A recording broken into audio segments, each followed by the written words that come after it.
है मसीह का प्यारा वचन, ये है वचन, प्यारा वचन, यीशु मसीह का प्यारा। परमेश्वर के धन्य नाम की महिमा हो। प्रभात मनन के सत्र 1712 में आप सभी का बहुत ही विनम्रता के साथ स्वागत करता हूँ। आइए आज के मनन के लिए एक और बार हम पढ़ते हैं तीतुस अध्याय 3 पद 2। किसी को बदनाम ना करे, झगड़ालू ना हो, पर कोमल स्वभाव के हो और सब मनुष्यों के साथ बड़ी नम्रता के साथ रहे। बीते दिनों में हम आपस में झगड़े उत्पन्न होने के 3 मूल कारणों पर विचार किए थे।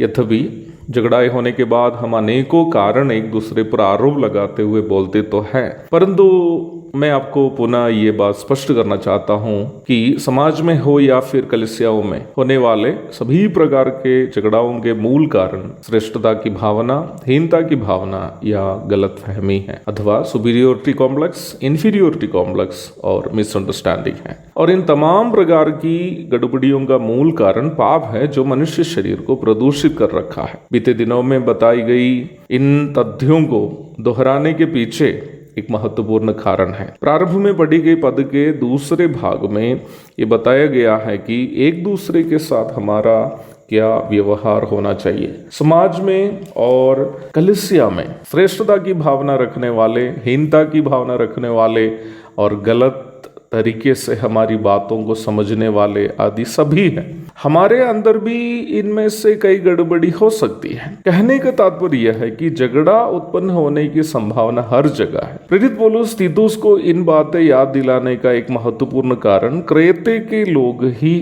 थे जिनके बीच में तीतुस सेवा कर रहा था। पहला अध्याय की 12वीं पद में वहां के लोगों के अनैतिक व्यवहार की सूचना हम देखते भी हैं। जहां आलसी, पेटू और दुष्ट प्रवृत्ति के लोग रहते हैं, वहां झगड़ा होना स्वाभाविक है। मान लीजिए ऐसी परिस्थिति में एक विश्वासी है, उनका व्यवहार वहां क्या होना चाहिए? पौलुस कहता है कोमल हो और सब मनुष्यों के साथ नम्रता के साथ रहे। कोमल शब्द सुनने पर हमें लगेगा कि बिना कुछ बोले बिल्कुल खामोश रहना इसका अर्थ है, बल्कि मूल भाषा यूनानी में इसका अर्थ ऐसे नहीं है। कोमल शब्द के लिए मूल भाषा में उपयोग किया गया शब्द एपिकेस है, जिसका अर्थ जिद नहीं रहना और न्याय संगत बातों का समर्थन करना आदि है। सरल भाषा में बोलूं तो जब किसी के साथ आपका बहस कहीं हो रहा हो या कलीसिया में या समाज में किसी के बीच में झगड़ा हो रहा हो, तो कभी भी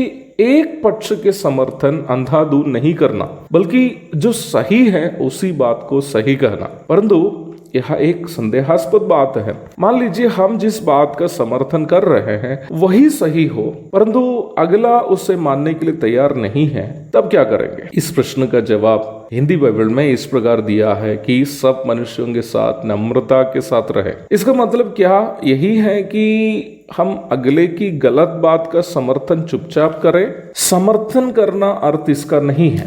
गलाती 6:2 में हम इस प्रकार पढ़ते हैं, तुम एक दूसरे का भार उठाओ। भार उठाने का क्या मतलब है? रोमी 15:1 में इस प्रकार हम पढ़ते हैं, अतः हम बलवानों को चाहिए कि निर्बलों की निर्बलताओं को सहे, ना कि अपने आप को प्रसन्न करें। एक दूसरे के भार उठाना, एक दूसरे को सहना आदि का अर्थ एक दूसरे के कमजोरियों को बर्दाश्त करना है। अवश्य याद रखें प्यारो, कमजोरियों को बर्दाश्त करने का अर्थ हीन पापों को करने वालों को देखकर चुपचाप रहना नहीं है।